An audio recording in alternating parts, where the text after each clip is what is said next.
welcome to another presentation for Watershed Stewards. This presentation is with Joanne Hilton on water resources in the Middle Rio Grande Basin. As a reminder, this program is funded by the Southern Sandoval County Arroyo Flood Control Authority, otherwise known as SCAFCA. SCAFCA's mission is to protect citizens and property by implementing proven flood control solutions. However, SCAFCA is also invested and interested in public education. We've learned that sharing information with our community, why we do the things that we do to protect the land is important, and we would love to see you all involved in ways that help support our watershed's health. This program is also brought to you by Dodd Soil and Water Conservation District. I am Erin Blaze, the Education Coordinator for Dodd. We do youth education programs as well as adult education and a variety of other things. So if you're interested in what we're about, check us out at cudoddswcd.org. So I'd like to welcome Joanne Hilton.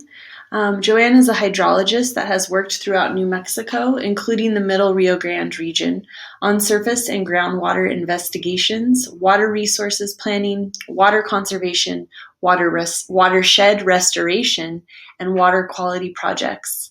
I'm excited to have her here today with us to discuss water resources in the middle Rio Grande and just kind of help us, locate where we are and what we're dealing with in current forms and how we got to our water resource situation that we're in now. So thank you. Joanne will speak to us, and I hope you enjoy the presentation. Put something in the chat. I can't see it while I'm screen sharing, but Erin is going to monitor questions and we can go through some of those as we go along. So to start out, where our water supply comes from, we use both surface and groundwater in the Middle Rio Grande region. Our main surface water source is the Rio Grande, which flows from Colorado and northern New Mexico. Highly variable, as I'm sure you're all aware. Orders of magnitude difference between the minimum flows and the maximum flows. So that creates a challenge in knowing how much we have and how to manage it. And the water that comes naturally from the Rio Grande in this area is supplemented by imported water from the San Juan Chama project. San Juan Chama is a project that was started has been in place for some time, which brings San Juan River Basin in Colorado water through a tunnel over to Heron Reservoir, which is just south of Chama.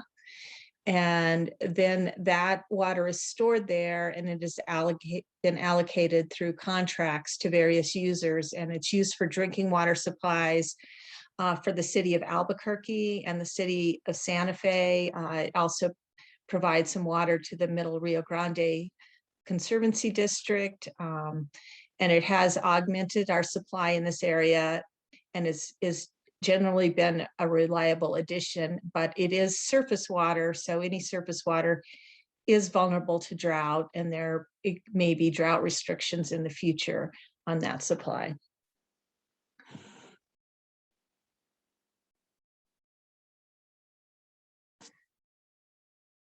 Groundwater is also a large supplier. The main aquifer in the area is the Santa Fe group. Wells produce up to many hundreds of feet for many wells. The Santa Fe group is up to about 1,000 feet deep. It's a basin aquifer. It supplies 100% of the water for the city of Rio Rancho. And the city of Albuquerque relies both on groundwater withdrawals and also the San Juan Chama project water, which I discussed earlier. This allows for good drought balance. Withdrawals from the Rio Grande are taken whenever they're available. I think this was in the news just yesterday. About in a wet year, about 70% of the city's water comes from the San Juan Chama project, and the remainder comes from groundwater. In drier years, then we're able to turn that off and withdraw more from groundwater. There's also a lot of small community systems, even individual wells in like North Albuquerque Acres and some other areas in the county that rely on groundwater. There's mobile home parks, small industries that have their own water supplies.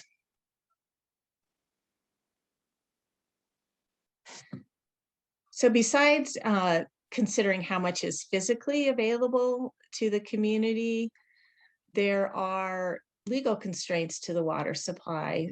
We have an interstate compact that requires water to be delivered to the state of Texas, though it's stored in Elephant Butte Reservoir and released from there.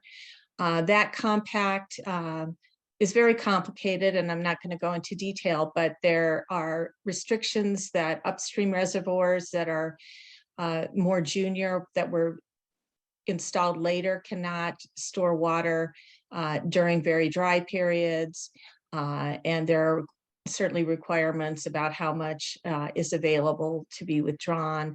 So that limits the amount of water even when it is physically available. Water rights, which are legal permits, are needed to use either surface or groundwater. And the groundwater is connected to the river in the Middle Rio Grande Basin. You can just picture if you were putting a well right next to a river and pumping, and water would be flowing towards the well, and that can draw water out of the river system. So there is a complicated interaction between surface and groundwater. And so not only surface water, but groundwater is limited by what our delivery requirements are and what the needs are from users. There are pueblos along the Rio Grande and Middle Rio Grande Conservancy District, many irrigators that have senior water rights. What our system of water rights, again, just to make a complicated topic in the simplest terms, is whoever was using water first and was established here first has a first priority to use water. And so there are many senior water rights holders that have to be considered when cities and communities are addressing their own water needs. So in a nutshell, the resources are legally allocated, and it's not impossible that new supplies could be developed, but there is not a very easy way, like we'll just build another water project and be ready to go. So we are really working and doing water resource planning within a limited resource environment. So how do we use water in this area?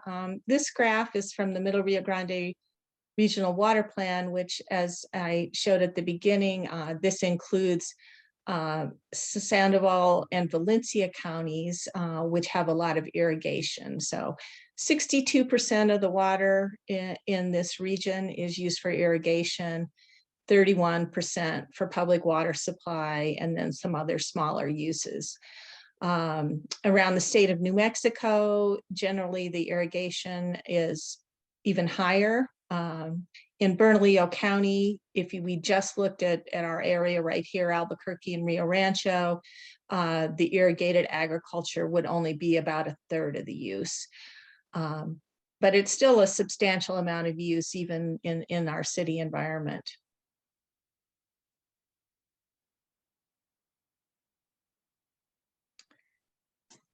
And besides water supply issues, we have a number of water quality issues that also limit our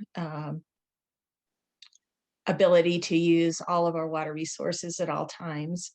Water quality is also another complex topic. Water quality standards are set by the state of New Mexico on pueblos, along the Rio Grande and elsewhere can set their own water quality standards for various uses. So what that means is particular constituents, for example, arsenic or nitrate or benzene. There are many. There's a certain numeric amount that scientists have decided is a safe level depending on the use. So irrigation water might have a higher level for certain constituents than, say, drinking water. Fish and wildlife typically have very, very low levels for some of the heavy metals and other contaminants. There are a number of historic activities that have locally have the potential to impact water quality. I know this graph, I just put it up to kind of show how many there are. I don't think it's legible to look at the details necessarily, but it's an example of all the types of potential sources. Not all of these are necessarily contaminating our water supplies, but there are permitted discharges, things that are monitored. Some of them have, like the Superfund sites, have definitely provided contamination to groundwater resources. So not just having enough water is an issue, but making sure that it's of adequate quality for the uses. Let me just take a break for a minute. Is there any questions on anything so far? Or keep going? Joanne, I have some questions that maybe are on other people's minds. So I've heard something about, this is kind of back to where we get our water and where our water is stored, like the ideas around the reservoirs. I've heard some pushes to, it sounds kind of drastic, but to like move storage of water up into higher elevations because of the amount of loss of water to evaporation in places like Elephant Butte. Is that something that's like actually possible, or is that kind of a lofty goal? Maybe yes to both. I looked at that in the context of some Santa Fe water planning many years ago, and a number of lawyers weighed in on that. And the answer was it was not impossible, and it could provide some value, but there certainly are quite a number of hurdles to go through. Whenever we change water management, there's so many parties in New Mexico, and you may have heard that some of these big water settlements that have come in the last 10 years, Ament and the Taos Abeta settlement, people met and conversed for 30 years to get agreements on things. So it's not impossible, but it's not also an easy fix. But there's definitely, the rates of evaporation are certainly lower at the higher elevations, and also the way that reservoirs are constructed. If there's the surface area, the amount of evaporation, the amount of water loss is dependent on the surface area. So would be some definite benefit to storing more in Abiquiu. We on the Rio Grande, we don't have a lot of main stem reservoirs. We have the Chama. I could just flip back here real quick to the map. The Chama River comes in, and there are reservoirs there. There's Heron and Elvado and Abiquiu. Mm-hmm. So there's a lot of storage there. On the Rio Grande, there really isn't storage until you get to Cochiti Dam. And Cochiti is not really designed as a water supply storage. It's a flood control dam primarily, which means you don't keep it at its maximum level. You manage it so that there's some excess capacity so that flood flows would not reach the populated areas below. Thank you, Joanne. There's a couple of comments in chat here. They're popping in. So Lucy asked, can we prevent the Santolina development proposed along I-40 since they want to add 13,000 homes and it will stress our already stressed system? I irrigate near Berlin. Yeah, I think that's a great question. And that is decided by, I believe, the Bernalillo County Planning Commission. And so one of the criteria is available water. I'm not personally familiar with the details, but I know these things are difficult issues, and it's important to understand the water supply implications and make sure that the people that are making the decision are really considering those. I live in the East Mountains, and we've dealt with issues out here.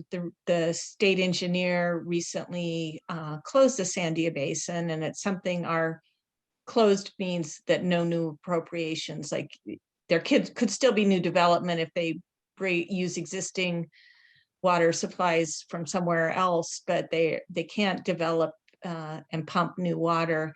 But that's been something as a community we've been working on for 20 years to try to address some protections. So that's, I guess, a kind of vague answer there, because I don't exactly know what the chances are of Santolina. I know it's controversial, and I know there are definitely water supply concerns. So you do have some more questions in here. Keep going. Yeah, I've got lots of, like I said, Okay. I didn't pack this with slides because I wanted it to be interactive. So keep going. Well, let me share this one kind of related to just, water availability and, storage.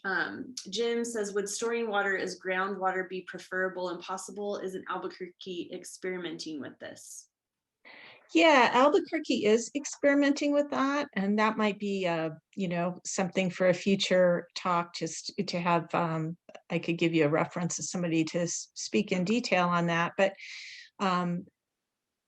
yeah, the idea is if you store water as groundwater, either by doing water conservation measures and pumping less, or in the case of actually putting water in the ground, you have much less evaporation than you do off a surface, particularly an open water surface. So it is a valuable technique. And with the San Juan Chama project water, during the winter months, there's not so much need for that water to be used. And when there's excess there, the city has been experimenting with recharge basins and getting those permitted so that some amount of that water is placed back into the aquifer. It's a complicated process of permitting. Has taken a long time because of the water quality concerns when you bring surface water into groundwater, but all of that's been monitored and measured, and it is being looked at, and it is potentially something that could be expanded. And I'll come back to it later with some of my later slides, but there's also a smaller way that this can go on versus big projects like that, and that is just slowing our stormwater flows in our parks, on our land, on our roads, with good drainage and erosion control and permaculture and green infrastructure, so that when we have flashy, high intensity events, that we slow it and bring it into the ground as much as possible. Joanne, you have more questions, but I'm going to let you go forward because some of them might get answered and some of them might be relevant towards some of your later segments. So we'll let you move on. And okay, I'll move on. And yeah, like I said, it's not real long, so we'll have lots of time for whatever questions. So I wanted to circle back to our climate here. We have, everyone is aware that changing climate is an issue. So I wanted to spend some time on this in particular. We are a semi-arid region, about 12 inches per year on average. Low humidity, as everybody that lives here knows. We're hot and dry much of the time, which means high evaporation. And historically, a big part of our water supply that we use for irrigated agriculture, to the extent that surface water is used by cities, but for the environment, has come from snowpack, and from Colorado and northern New Mexico. So that's been a big part of our reliable supply over the years. But we have changing impacts in New Mexico, higher temperatures, increasing evaporation and evapotranspiration. Just when you have warmer air, it's more water can be withdrawn back into the air.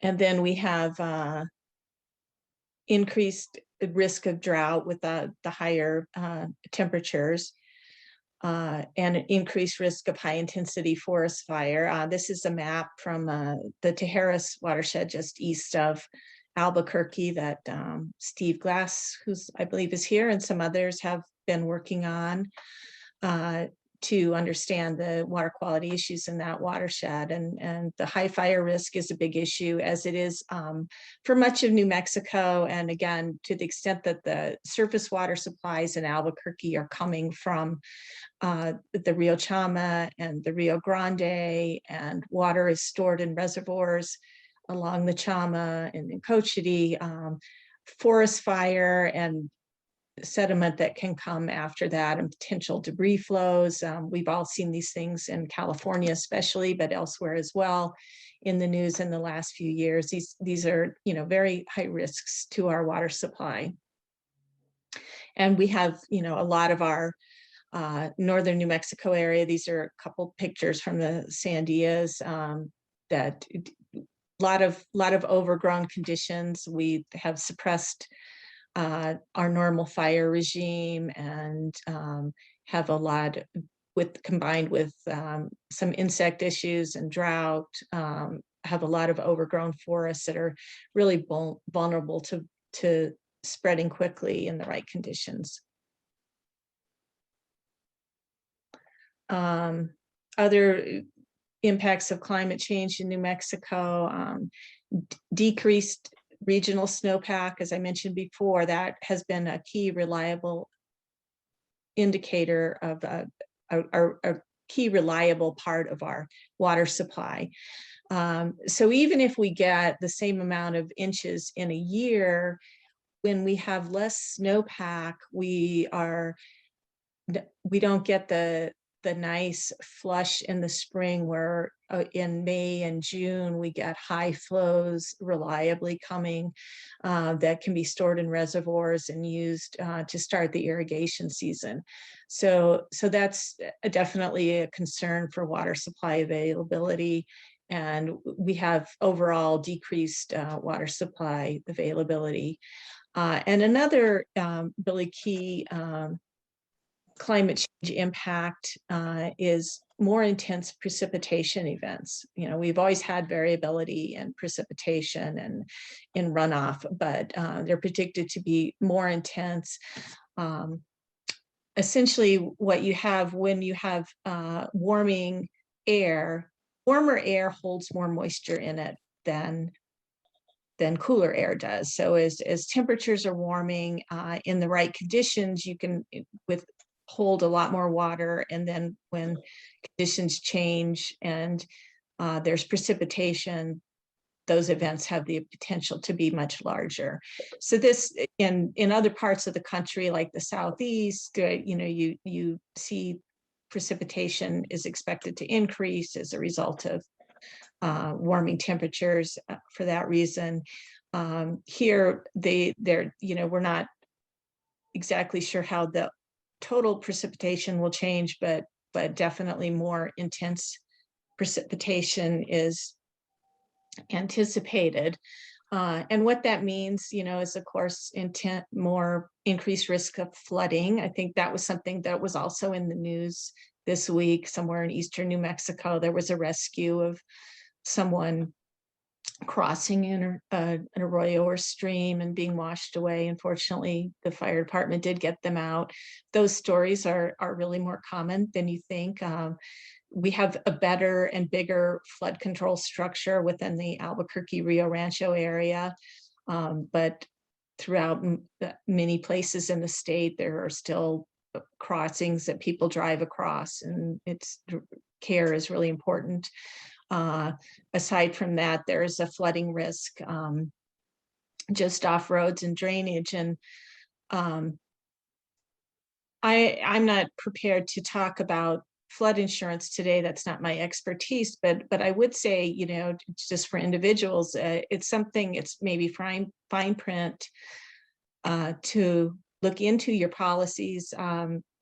Just from personal experience, an irrigation ditch behind my mother's house in Colorado had about 3 inches of rain over a very short, like 20-minute time a number of years ago. And there was extensive flood damage in her house.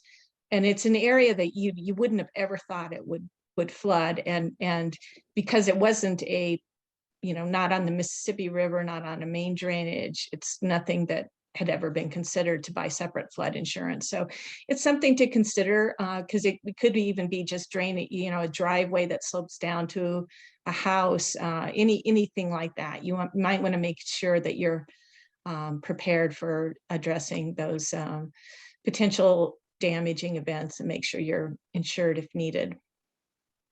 Another part of the intense precipitation is whether it's normal events, but especially when we have more of these intense events, is picking up contaminants, pet waste,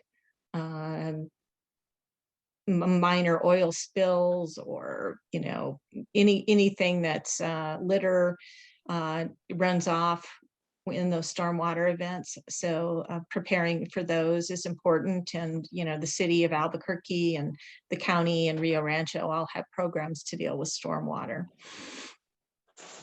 And intense precipitation is particularly a concern after wildfire. And again, not so much directly right to the Albuquerque Bernalillo area water supplies, but coming down from northern New Mexico, and certainly the Sandias are issues.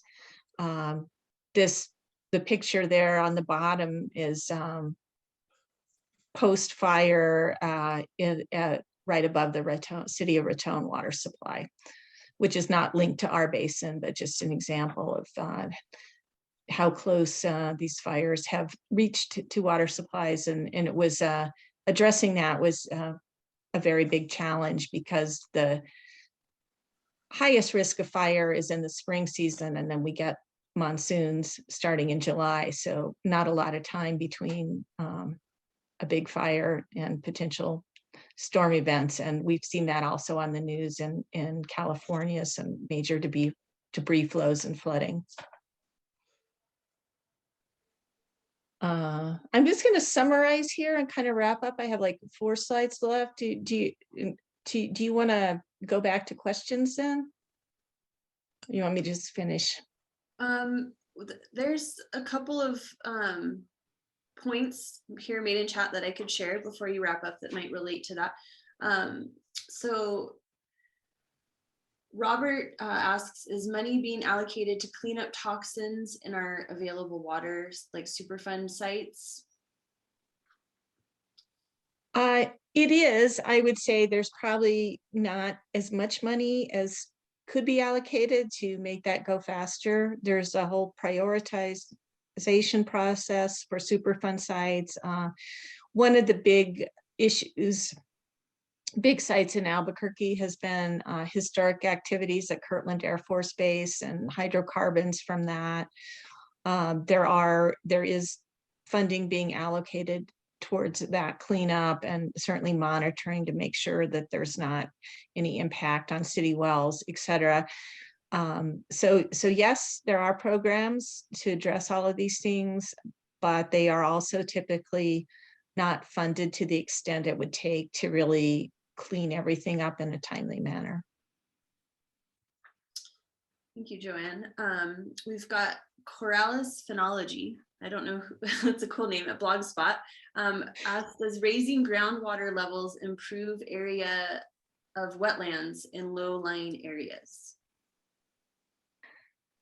It can, if there's a way to do that. I mean, I guess essentially to raise groundwater levels, what you would do is pump less primarily, unless you had some source to, recharge shallow groundwater. Would otherwise, if you do pump less in shallow, potentially areas near riparian areas and wetland areas, then yes, you could potentially improve the vegetation and the habitat in those areas by pumping less. It's a very site-specific question, though. It's not maybe not really a universal answer to that. It depends on how deep groundwater is and how much, if you're going to raise levels enough to where it's converges with the root depth, etc. Yeah, wetlands are very important. We used to have a lot of them, and now, kind of declined. And so it's an interesting concept of, trying to increase our wetlands. I know a lot of groups do work on that, but yeah.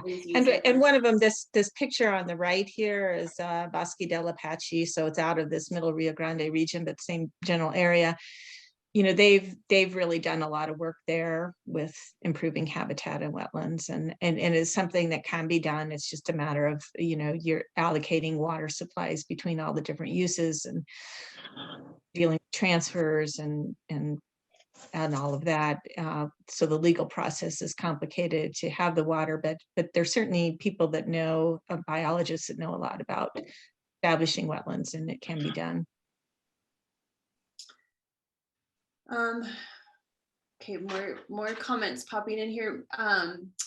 Well, Jim comments that he lives in the East Mountains too, and most of the wells in our area, including ours, have gone dry. Sorry to hear that, Jim. It is an issue right now in the East Mountains. Yeah, I would second that.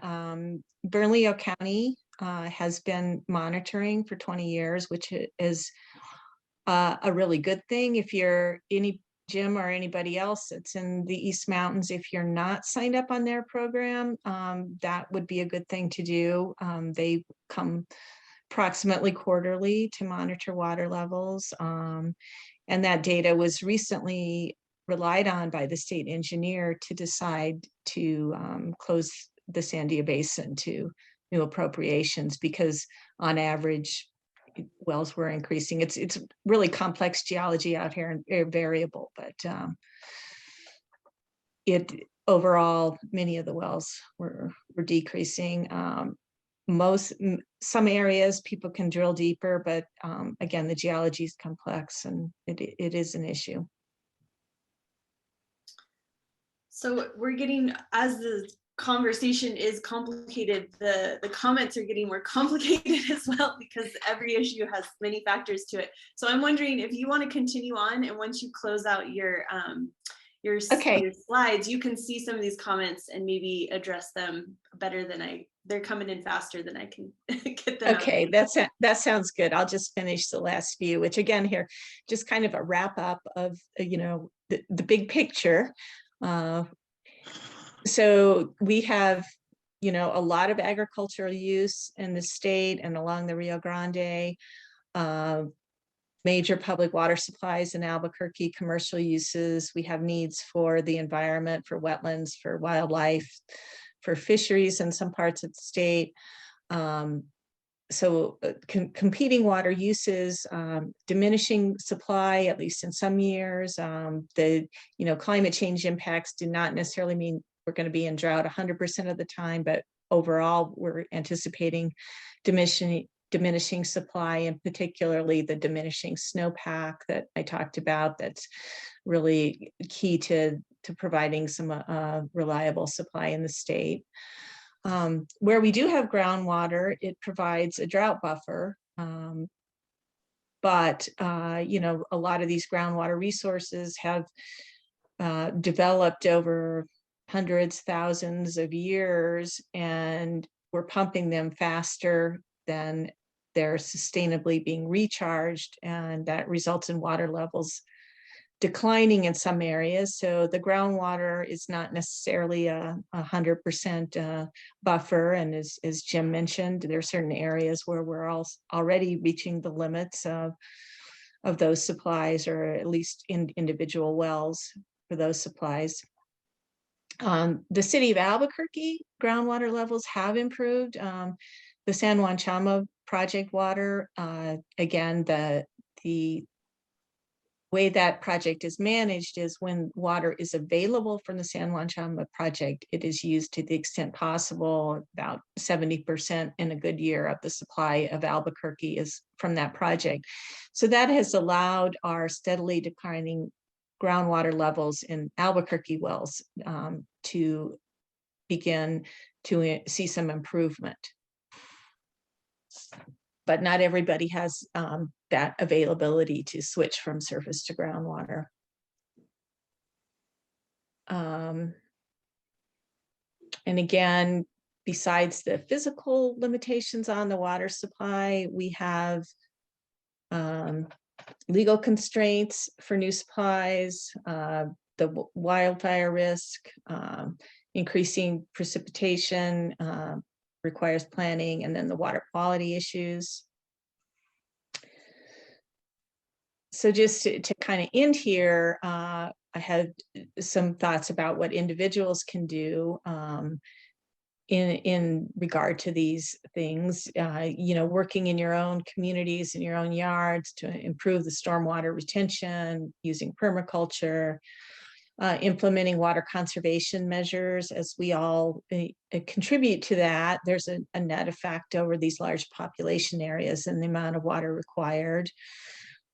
Thinking about the intense runoff and stormwater, disposing of pet waste, or anything else that might be a surface contaminant, just really as communities being careful about those things. There are restoration projects that a number of groups have, that community members can volunteer for, or you can support some of these efforts financially. And then just a couple of this is still the what you can do. Maybe I'll just not spend too much time on this, but we can come back to it if you want. But there are a number of water conservation measures. Again, recognizing that we have a lot of more demands on our supplies than is readily available. Everybody chipping in for conservation is important. Efficient appliances, some auditing and metering, leaking.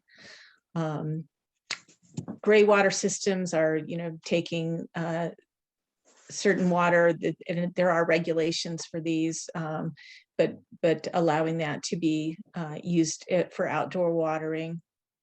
If you do have a swimming pool, pool covers are important. And then there's the city of Rio Rancho, city of Albuquerque, and Bernalillo County all have watering restrictions and wastewater ordinances. So just being aware of those and voluntarily complying, those are kind of things that, like, don't put your sprinklers on in the middle of the day. And this picture here that I'm showing is something I took in Colorado.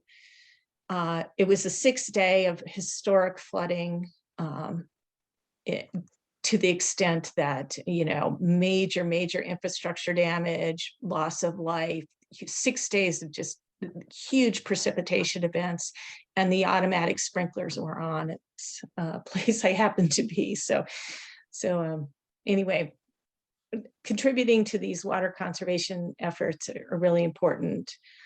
And then there's also outdoor conservation, and you probably have some other hold seminars on this, Erin, but use of rainwater harvesting and rain barrels, replacing the high use plants with xeriscape, and looking at swales and mulch, or, efforts to store stormwater on your own property or through community efforts at parks and open spaces.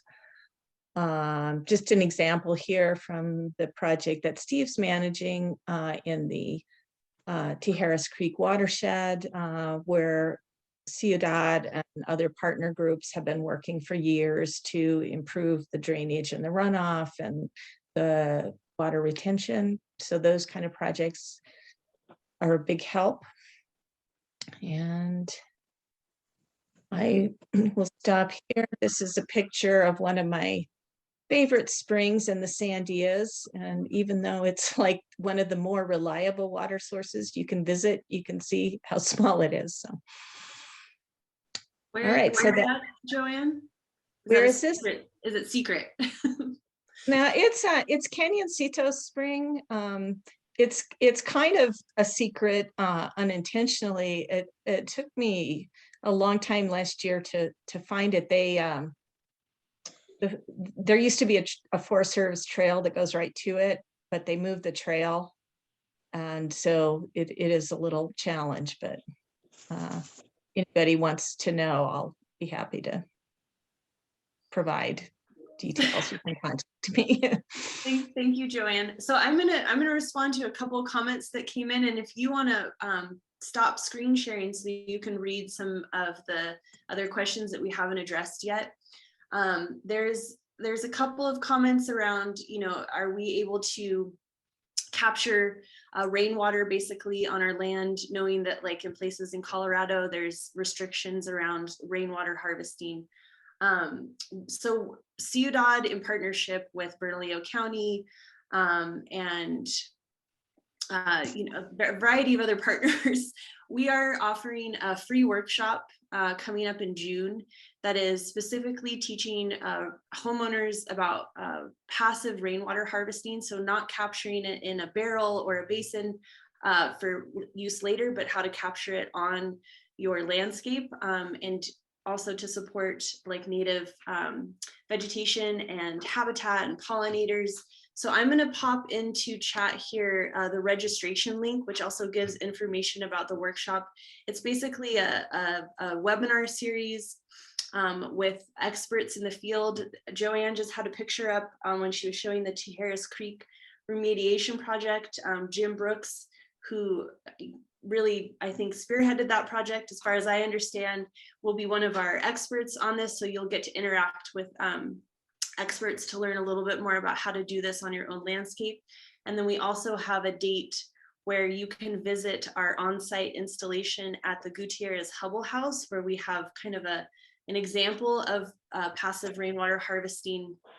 And that information will be, I'll put that into the chat here. It's also on Facebook. So we're trying to spread the word out, but it's a little bit, I don't have like a flyer at the moment. So there's one link for the webinar series, and I'll post the second one shortly here. So, it's a great way to learn about, how to, create a landscape that's beautiful for your house, but also to be a part of a greater effort in kind of helping to clean and store that stormwater as it's moving across our land. As you know, in places where there's a lot of impermeable surfaces, right? Concrete, roads, that water just rushes down into the Rio Grande and taking pollutants with it.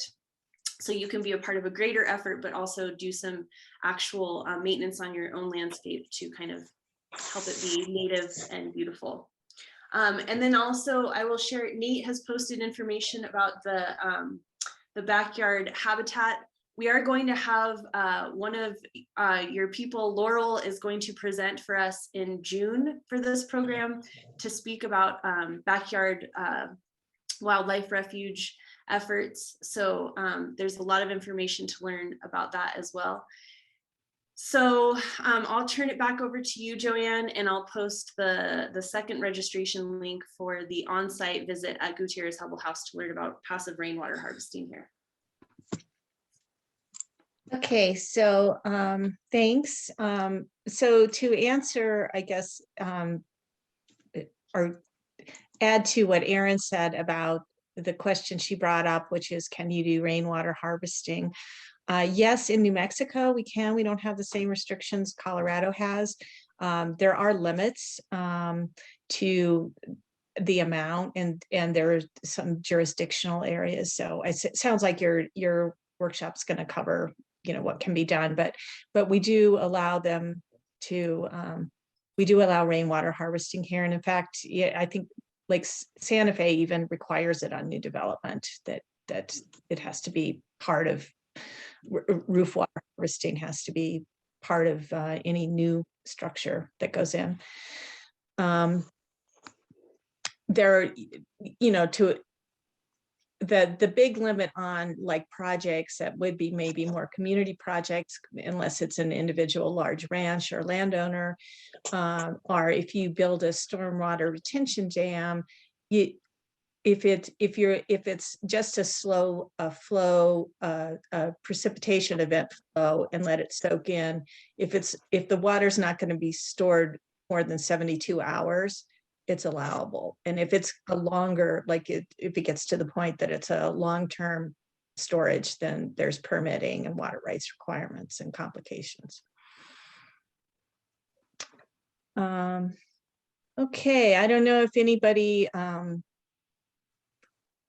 to pick from these comments here. I see there's gone through most of these at the beginning. Erin, did you? I noticed, I think someone had asked about how to sign up for the monitoring for domestic wells. Can you say how do they get involved with that again?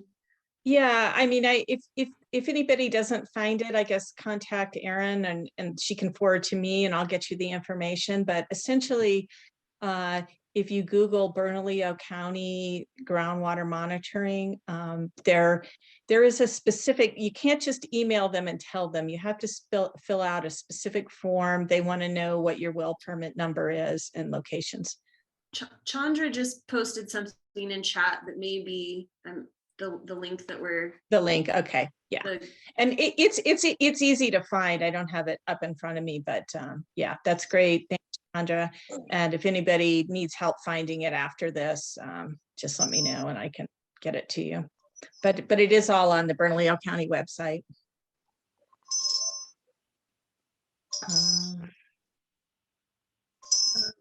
Yeah, let's see. Let's see, here's one. I guess I could water conservation, just to think about the water demand heaters, more expensive than tanks. Yeah, I'm not prepared to look at cost comparisons. I'm just saying you can get help from the city or the county if you're not in, if you're on this, if you get your water from the Albuquerque Bernalillo County Water Utility Authority or the city of Rio Rancho, then the county is not your resource. If you are on a smaller system or a private well or anything else, the county's your resource. But they all have information and help on things. And like the county does water auditing, that they help you figure out how much water is being wasted. And it all depends on your plumbing, whether or not that's where to spend your money. My house is really old and not well heated in the East Mountains, and a lot of water gets wasted while waiting for the water to get hot. So on demand depends on that. You can kind of measure it and consider for yourself.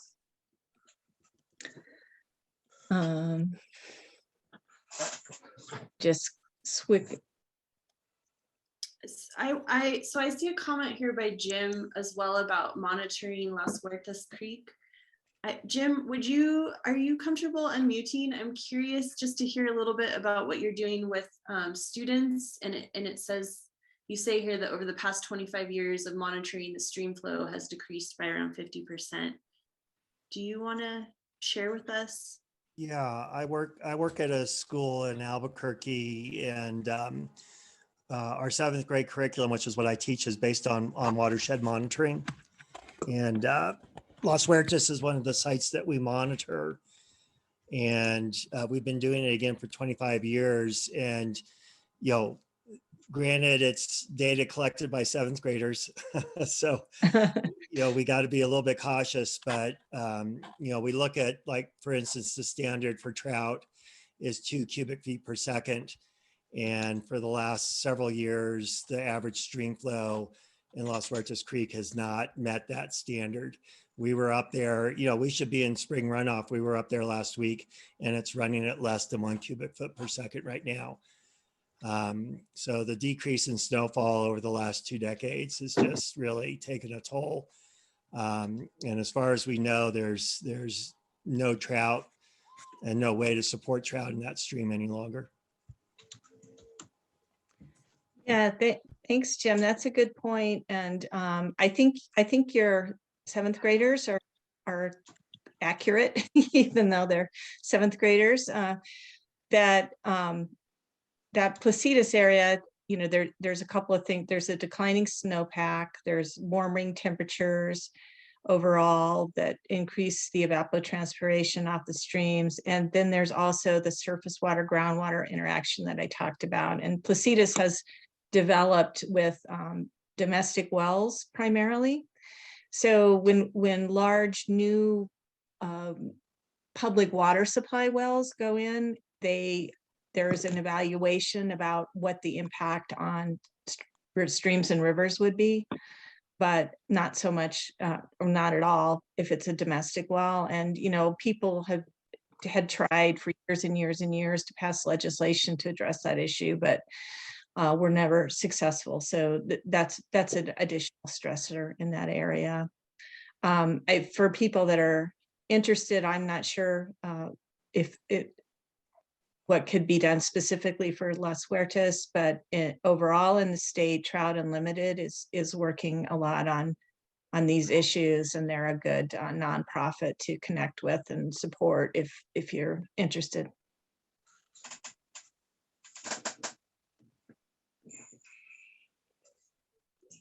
I just want to echo Eve's comment here that what I love is how many are interested in the issues of water.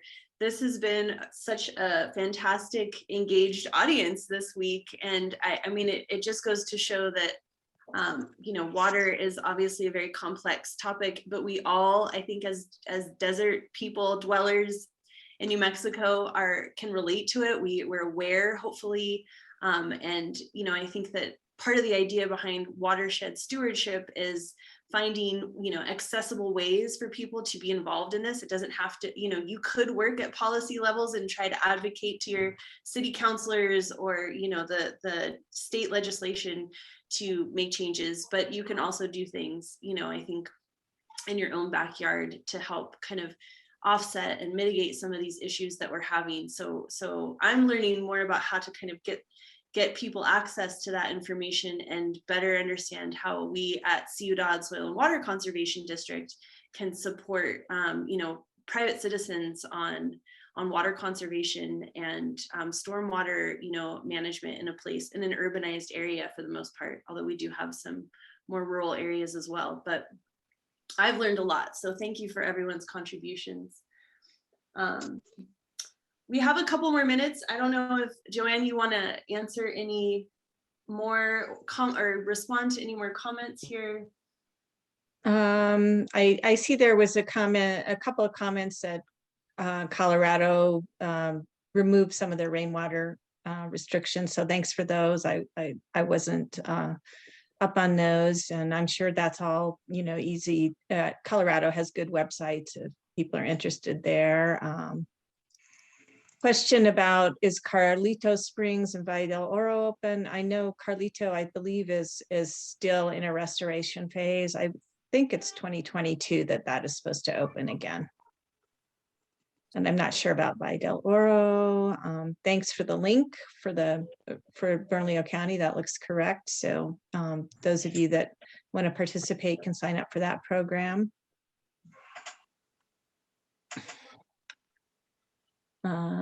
Just quickly looking here. If anybody has something really urgent, wave your hand.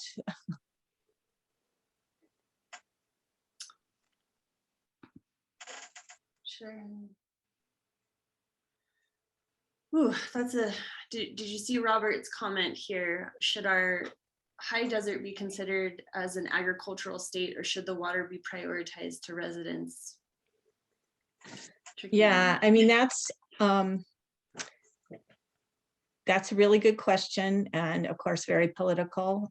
Our rule of law for water rights in the state is we don't have any prioritization based on type of use. We have prioritization based on when you began to use it. We're a prior appropriation state, like most of the West, which was basically, said if there's water available, the first person takes it, the second person, when you get down the line, those people can get water if it's available, but it's not prioritized by use. California has made some changes to their water laws, and they have prioritized some uses over others.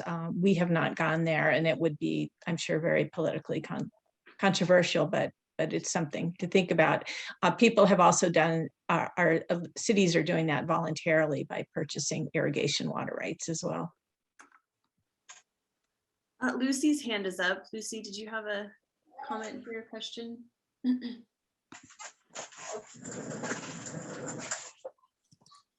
Oh, we can't hear you.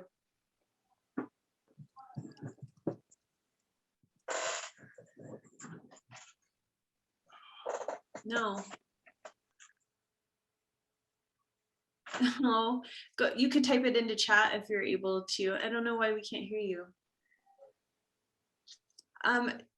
Let's move to Chandra's comment here just about, is there any data that shows the cost or gain? Did you get to that question? Sorry, I've been managing the chat about water used to make snow in ski basins.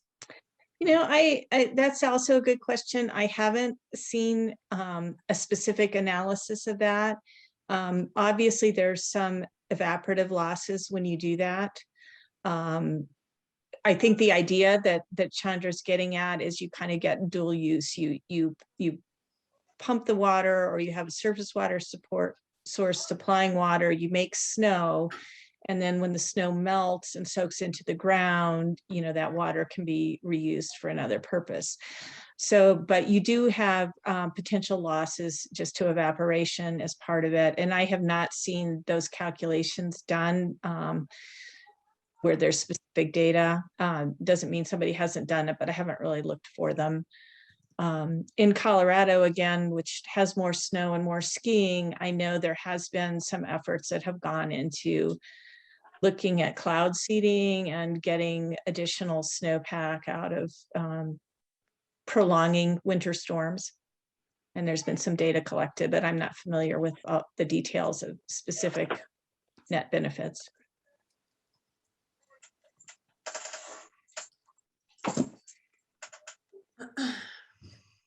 Well, I see we're at the hour here, and Joanne, I don't know if you wanted to share your contact information for people, if that's something that's interested to you, they can throw all their water questions to you. I will just say, thank you for your time with us. It sounds like we could use more of you in the future in this program to kind of maybe dive into more specific topics as people are interested.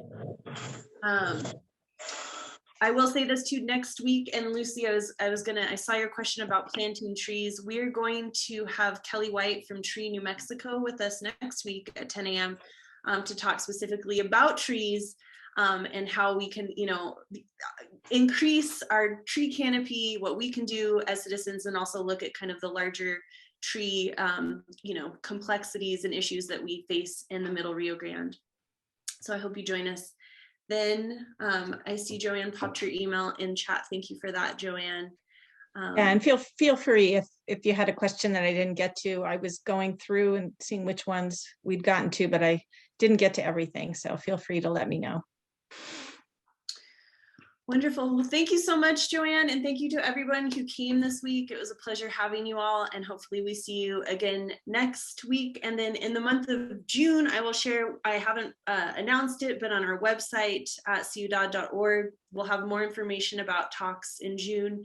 We're going to have a soil health talk we're going to have the urban wildlife or the backyard wildlife refuge program come in. We're going to talk about, the indoor migration of our youth and how the loss of nature connection impacts us all as a society. So hopefully you come out for more of those. And a question about recordings. I am recording these. They are getting posted on YouTube. I will probably put that link on our webpage on CU Dodd under Watershed Stewards, where there'll be a channel where all these presentations are posted.